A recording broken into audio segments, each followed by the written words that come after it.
In this video, I'll show you how to connect your Samsung Smart TV to a mobile hotspot for easy internet access. Let's get started. Step 1. Turn on your mobile hotspot. On your phone, go to Settings, Mobile Hotspot and Tethering or similar.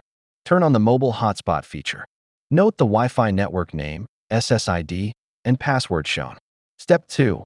Open network settings on your Samsung Smart TV. Using your TV remote, press the Home button. Navigate to Settings, General Network, Open Network Settings. Step 3. Choose Wireless. Select Wireless as your network type. Your TV will start searching for available Wi-Fi networks. Step 4. Select your mobile hotspot. Find and select the Wi-Fi network name, SSID, of your mobile hotspot from the list. Step 5. Enter password and connect. Enter the password for your mobile hotspot when prompted. Select Connect. Step 6. Test the connection.